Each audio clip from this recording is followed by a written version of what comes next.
Salve alunos do canal Atualize Educação. Hoje falaremos novamente sobre Aristóteles. Neste mesmo canal, há duas videoaulas anteriores tratando desse pensador grego. E falando de arte, falando do método aristotélico para o conhecimento, falando também da ética e da felicidade em Aristóteles. Neste terceiro vídeo, falaremos sobre a sua obra metafísica e sobre a concepção de Aristóteles sobre o ser. Como entender o ser, como entender as coisas vivas, as coisas inanimadas, os animais, os seres humanos, os objetos no mundo. O que é o ser? O que é existir no mundo, em uma frase? Bem, comecemos por uma união. Aristóteles, ao contrário do seu mestre Platão, une o mundo sensível, o mundo material, ao mundo ideal. Para Platão, o mundo sensível é apenas a sombra do mundo ideal. O mundo ideal, com ideias, com palavras, com conceitos, é eterno, é perfeito, é imutável, não se corrompe, isso quer dizer não muda, não se altera, porque é perfeito. E aqui embaixo, onde nós estamos, existe o mundo material, o mundo captado pelos nossos sentidos, pela nossa visão, olfato, paladar, audição.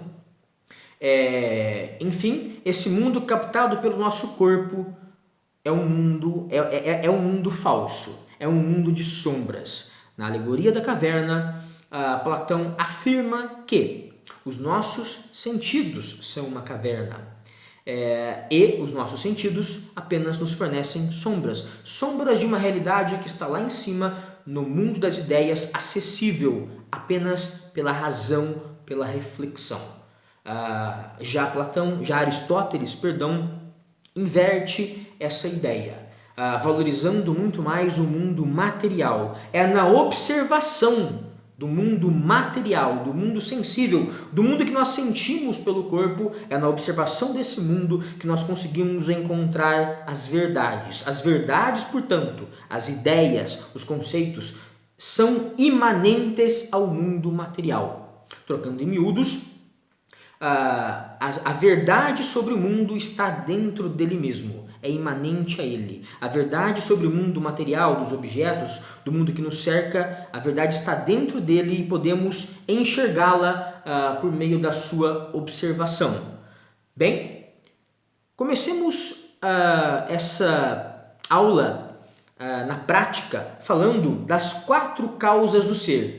Voltaremos ao final dela a falar dessa união entre o mundo físico e o mundo ideal. Para Aristóteles, todo ser possui 4 causas da sua existência. A primeira causa, a primeira razão, o primeiro motivo de sua existência, a primeira condição é a causa material. O que é a causa material? É a matéria que forma o ser. Todo ser, tudo que existe, objeto inanimado, planta, animal, homem, todo ser possui uma matéria do qual é feito. Fiquemos com o exemplo da cadeira. A cadeira é um ser. A cadeira é um ser inanimado, é um objeto. Qual a matéria que compõe a cadeira? A madeira. A causa material da cadeira é o que então? É a madeira. A madeira é a matéria que compõe a cadeira. A segunda causa, a segunda condição para uma coisa existir é a causa formal. Ou seja, todos os seres possuem formas, possuem uma forma, uma aparência. Qual a forma da cadeira? A cadeira tem 4 pernas, a cadeira tem um assento, a cadeira tem um encosto. Basicamente, ela é formada por 3 formas. A forma da cadeira contém 3 características: 4 pernas, um assento e um encosto. Se a cadeira tem uma causa material, a madeira, tem uma causa formal, as formas de suas pernas, assento e encosto, a cadeira deve ter uma causa eficiente. Eficiência aqui significa produção, fazer. Essa causa também é chamada de causa motor. Qual a causa eficiente? Qual a causa motora? Qual a ação? Qual o ato que levou a madeira a tomar as formas da cadeira. É isso que é a causa eficiente ou causa motora ou causa motor. A causa eficiente é a ação que levou a matéria a tomar as formas do que ela veio a ser. A ação, nesse caso, a causa eficiente, nesse caso, é a causa do é o marceneiro, é o trabalho do marceneiro. O marceneiro, com os seus instrumentos, com o seu trabalho, com a sua criatividade, com o seu conhecimento, transformou a matéria madeira em uma cadeira, aplicando a essa madeira as suas formas já faladas. Causa eficiente, então, é a ação pela qual a matéria ganha forma. Por fim, a quarta causa é a causa final. O que seria a causa final? O final aqui significa finalidade, objetivo. Sabemos que a madeira tem que a cadeira tem uma matéria, a madeira. Sabemos que a cadeira tem uma forma, que são o seu assento, encosto e pernas. Sabemos que a cadeira tem uma causa eficiente, uma causa motora, uma ação por trás dela, a ação do marceneiro. Qual a finalidade da cadeira? Sentar. Ou ser usada como escada para que alguém suba nela e alcance algum objeto suspenso. Enfim, a cadeira tem uma finalidade, tem um objetivo de ser. A cadeira tem essas quatro causas. Uma mesa tem essas quatro causas. O ser humano tem essas quatro causas. Um animal tem essas quatro causas. Tudo no universo, absolutamente todo ser, toda existência possui essas quatro causas que a determinam. Bem, chegamos então à concepção do próprio ser.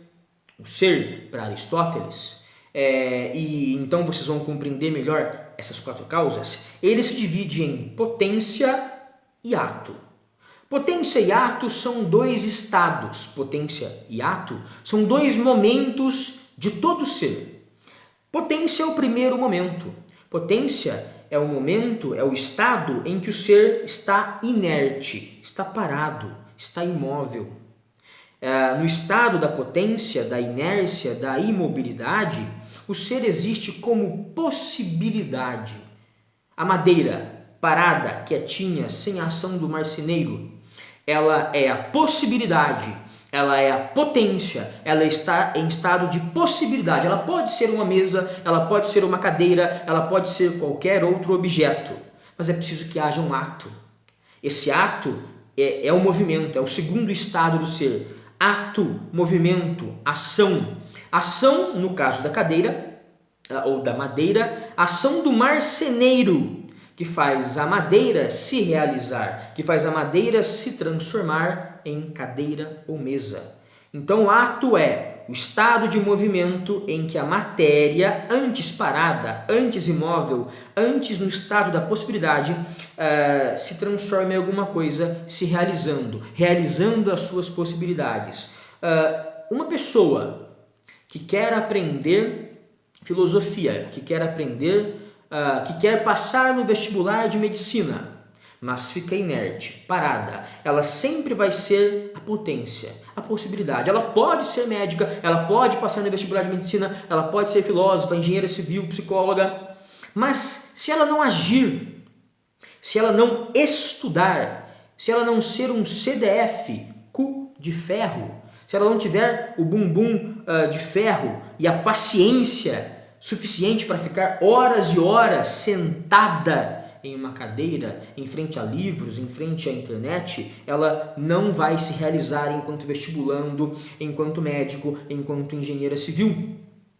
Essa pessoa pode, potência, mas se ela não agir, ela não realizará, ela não transformará essa potência em realidade. O movimento para Aristóteles se dá de duas maneiras.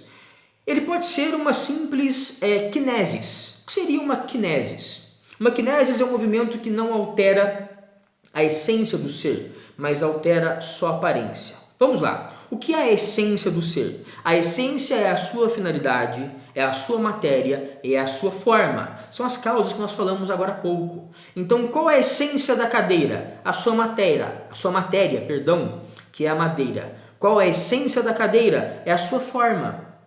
Assento, encosto e pernas. Qual a essência da cadeira? A sua finalidade, sentar-se. Na Kinesis, nós mudamos a cadeira, mas não mudamos essas três coisas da sua essência. A cadeira muda, mas ela permanece com a sua finalidade de sentar, sendo útil para que alguém sente sobre ela. Ela permanece com a sua matéria, a madeira, intacta, e permanece com as suas formas, 4 pernas, assento, encosto. Isso é Kinesis, muda a sua aparência. Então eu pinto a cadeira de outra cor, ou a cadeira envelhece, ou a cadeira ficando sob o sol fica ressecada. Mas ressecada, com outra cor, envelhecida, colocada em outro lugar, colocada sobre uma mesa, colocada em outro cômodo, sei lá. A cadeira permanece ainda com a finalidade de sentar, com a matéria, madeira e com as formas originais. O assento, o encosto e as pernas. Bem, agora, se eu serrar essa cadeira e transformá-la em uma caixinha para se guardar em joias, eu mudei a forma da cadeira? Sim. Eu mudei a sua finalidade? Sim. Só não mudei a sua matéria. A matéria continua sendo a madeira. Bem, nesse caso, o movimento não é Kinesis, é um movimento mais radical, é um movimento que mudou a essência. No caso, 2 características da essência, a forma da cadeira e a finalidade da cadeira, que agora se transformaram em uma caixa, que ainda é de madeira. Bem, se eu queimar essa cadeira, transformando ela em brasas, eu mudei a matéria, agora eu tenho carvão, agora eu tenho cinzas, eu mudei a finalidade, que agora é fazer um churrasco, e eu mudei a forma. Agora aquela cadeira tem a forma de pedaços em brasa, ou de cinza, ou de pó. Enfim, chegamos ao conceito de substância para Aristóteles. Todo ser possui substância. É a substância que faz o ser, não é a ideia que faz o ser como queria Platão. E o que é a substância para Aristóteles, em resumo? Substância é a soma de matéria mais forma, causa material mais causa formal. Claro, com alguém colocando, ou com Deus, enfim, a natureza, a sua causa eficiente, a ação que transforma a matéria, dando a ela formas, mas principalmente a matéria e a forma, juntas, somadas, constituem a substância dos seres, ou seja, os próprios seres. Depois podemos estudar, como nós já vimos, a causa eficiente, quem fez esses seres, e a causa final, qual a sua utilidade. Pensando na forma, voltamos ao início da aula para encerrar esse vídeo. Ao observar a aparência, ao observar um objeto à nossa frente, a nossa visão, o nosso tato, o nosso olfato, enfim, não nos enganam, como diria Platão. Ao contrário, observando a aparência, a forma, eu consigo ver qual a matéria, eu consigo ver quem fez, a causa eficiente, eu consigo ver qual a finalidade, a causa final, eu consigo entender a verdade sobre o mundo pela observação. Aristóteles é considerado o criador, a origem da taxonomia ocidental. Foi ele o primeiro a categorizar, a dividir, a classificar em grupos a natureza. Veremos isso em outro vídeo, no 4º vídeo sobre Aristóteles, mas em linhas gerais Aristóteles dividiu o mundo em reino animal e reino vegetal, uma divisão que usamos até hoje. Hoje, é claro, ela é bem mais complexa, mas Aristóteles foi o grande inaugurador da classificação dos seres que existem no mundo pela observação, pelo empirismo, pela experiência dos sentidos. Os sentidos nos revelam a verdade das coisas, agrupando elas de acordo com a sua matéria, com a sua forma, com o seu processo de desenvolvimento, quem fez, a evolução que fez esses seres. Enfim, classificamos as coisas também pela sua finalidade, pela sua utilidade.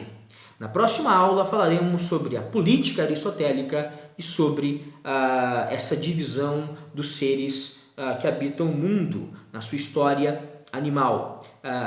Fiquem com Deus, até o próximo vídeo, um grande abraço.